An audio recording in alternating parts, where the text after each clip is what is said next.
کیا آپ جانتے ہیں ایک ایسے نبی کے بارے میں جسے آسمانوں پر زندہ اٹھایا گیا، عیسیٰ علیہ السلام کے علاوہ؟ کیا یہ نبی آج بھی آسمانوں پر زندہ ہیں یا آسمانوں پر ان کی روح قبض کر لی گئی؟ اور اس نبی کو آسمانوں پر زندہ کیوں اٹھایا گیا؟ اور جب نبی کریم صلی اللہ علیہ وسلم معراج کے دن آسمانوں پر گئے تو اس نبی سے چوتھے آسمان پر ملاقات بھی ہوئی۔ اس نبی کا نام ہے ادریس علیہ السلام۔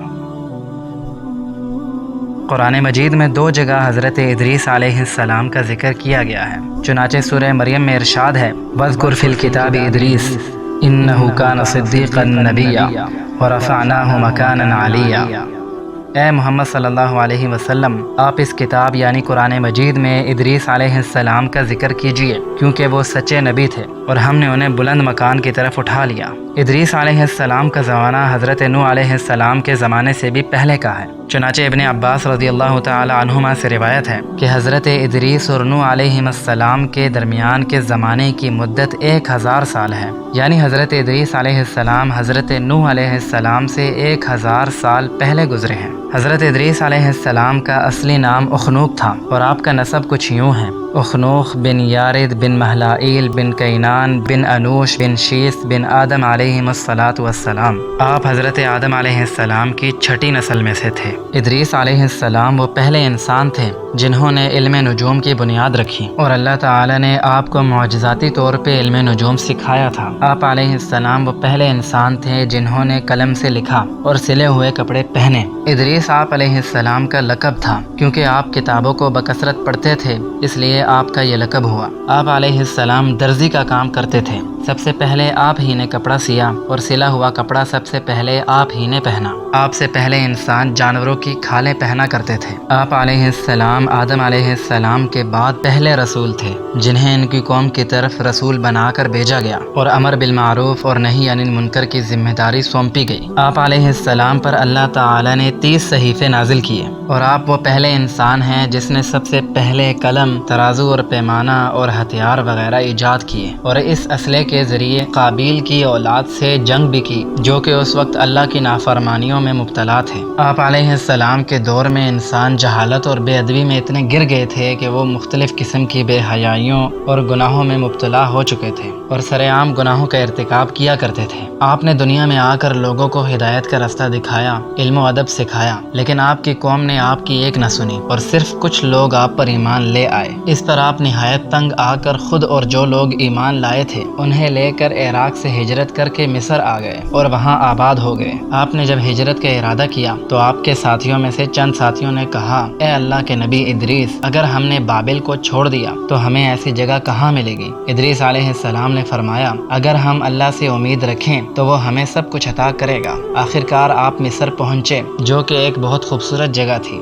آپ نے وہاں پہنچتے ہی اللہ کا شکر ادا کیا، سبحان اللہ کہا اور وہیں رہنے لگے۔ پھر آپ علیہ السلام نے ان لوگوں کے ساتھ مل کر جو ایمان لائے تھے بابل میں برائی اور برے لوگوں کے ساتھ جنگ کی اور فتح یاب ہوئے اور دنیا سے ایک مرتبہ برائی کا نام و نشان مٹا دیا۔ آپ علیہ السلام کی وفات کے بارے میں مختلف روایات نقل کی گئی ہیں۔ چنانچہ ابن عباس اور مجاہد رضی اللہ تعالی عنہما سے مروی ہے کہ ادریس علیہ السلام بھی عیسیٰ علیہ السلام کی طرح زندہ آسمان پر اٹھا لیے گئے اور اب بھی وہ آسمان پر زندہ ہیں، جبکہ بعض علماء کی رائے یہ ہے کہ آپ علیہ السلام کو آسمانوں پر تو زندہ اٹھایا گیا لیکن چوتھے آسمان پر آپ کی روح قبض کر لی گئی۔ ایک روایت میں یہ بات بھی نقل کی گئی ہے کہ ادریس علیہ السلام کی ملک الموت کے ساتھ دوستی تھی۔ ایک مرتبہ ادریس علیہ السلام نے ملک الموت سے کہا کہ تم جا کر اللہ سے پوچھو کہ ادریس موت کا مزہ چکھنا چاہتا ہے۔ ادریس یہ کہہ رہا ہے کہ تم میری روح قبض کر لو اور پھر دوبارہ روح میرے جسم میں لوٹا دو۔ چنانچہ اللہ تعالی نے ملک الموت کو اس کی اجازت دے دی تو اس نے ادریس علیہ السلام کی روح قبض کر لی اور پھر دوبارہ جسم میں لوٹا دی۔ ملک الموت نے پوچھا، اے اللہ کے نبی ادریس، آپ نے موت کو کیسا پایا؟ تو ادریس علیہ السلام نے فرمایا، موت سے سخت چیز آج تک نہ میں نے دیکھی ہے اور نہ اس کے بارے میں سنا ہے۔ پھر ادریس علیہ السلام نے ملک الموت سے کہا کہ میں جہنم دیکھنا چاہتا چاہتا ہوں۔ تو ملک الموت آپ کو جہنم کی طرف لے گئے۔ جب آپ جہنم کے پاس پہنچے تو جہنم کو دیکھنے کے لیے فرشتوں نے سوئی کے برابر جہنم دکھائی تو آپ علیہ السلام بے ہوش ہو کر گر پڑے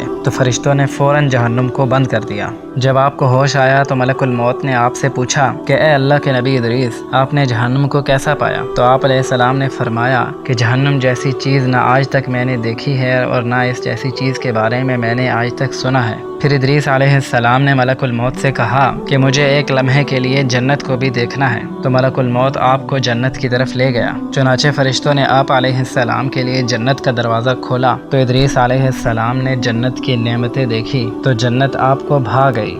آپ علیہ السلام نے کہا اے ملک الموت، میں جنت میں داخل ہونا چاہتا ہوں اور اس کے پھل اور اس کا پانی پینا چاہتا ہوں۔ چنانچہ آپ جنت میں داخل ہوئے اور آپ نے جنت سے کھایا پیا تو ملک الموت نے آپ سے کہا اے اللہ کے نبی، آپ نے اپنی حاجت پوری کر لی، اب باہر نکل آئیے، واپس چلتے ہیں۔ تو ادریس علیہ السلام نے کہا میں جنت سے باہر نہیں آؤں گا، اگر تو چاہتا ہے کہ میں تجھ سے لڑوں تو میں لڑوں گا، لیکن میں جنت سے باہر نہیں آؤں گا۔ تو ملک الموت نے آپ سے کہا کہ آپ مجھ سے کیسے لڑیں گے؟ تو ادریس علیہ السلام نے کہا کہ اللہ تعالیٰ کا ارشاد ہے کل نفس ذائقۃ الموت، کہ ہر نفس کو موت کا مزہ چکھنا ہے اور میں ایک مرتبہ موت کو چکھ چکا ہوں۔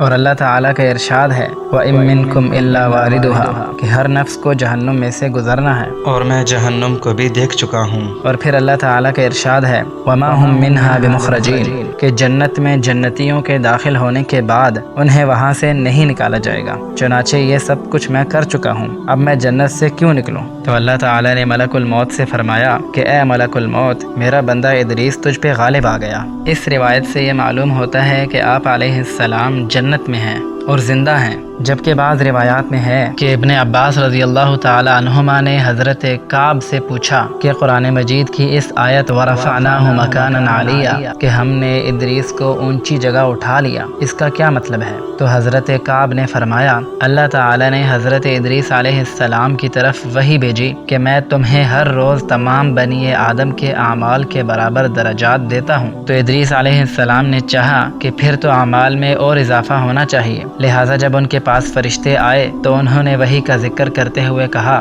میں چاہتا ہوں کہ ملک الموت سے بات کروں اور پوچھوں کہ کب تک میری زندگی باقی ہے۔ فرشتے نے حضرت ادریس علیہ السلام کو اپنے پروں پر اٹھایا اور انہیں لے کر آسمانوں کی طرف بلند ہو گیا۔ جب وہ چوتھے آسمان پر پہنچے تو ان کی ملک الموت سے ملاقات ہوئی جو نیچے اتر رہے تھے۔ حضرت ادریس علیہ السلام کے دوست فرشتے نے ملک الموت سے حضرت ادریس علیہ السلام کے بارے میں ذکر کیا تو ملک الموت نے پوچھا ادریس کہاں ہے؟ فرشتے نے جواب دیا وہ میری پشت پر ہیں۔ اس پر ملک الموت نے حیرت کا اظہار کرتے ہوئے کہا واہ تعجب ہے، مجھے اللہ تعالیٰ کی طرف سے کہا گیا تھا کہ ادریس علیہ السلام کی روح چوتھے آسمان پر قبض کر لو، تو میں نے سوچا کہ وہ تو زمین پر ہیں، میں ان کی روح چوتھے آسمان پر کیسے قبض کروں گا؟ میں اسی سوچ و بچار میں تھا اور زمین پر اتر رہا تھا کہ تم انہیں لے کر چوتھے آسمان پر آ گئے، پھر ملک الموت نے ان کی روح قبض کر لی۔ تو فرشتے نے اپنے پروں کے بیچ ادریس علیہ السلام کو دیکھا تو آپ وفات پا چکے تھے۔ اس روایت سے یہ معلوم ہوتا ہے کہ آپ علیہ السلام کی روح چوتھے آسمان پہ قبض کی گئی اور آپ زندہ نہیں ہیں،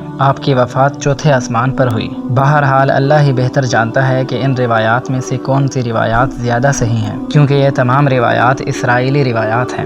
قرآن و سنت میں آپ علیہ السلام کی وفات کے بارے میں کچھ بھی ذکر نہیں ہے، البتہ اتنی بات روایات میں نقل کی گئی ہے کہ جب نبی کریم صلی اللہ علیہ وسلم معراج کی رات چوتھے آسمان پر پہنچے تو وہاں آپ صلی اللہ علیہ وسلم کی ملاقات حضرت ادریس علیہ السلام سے ہوئی۔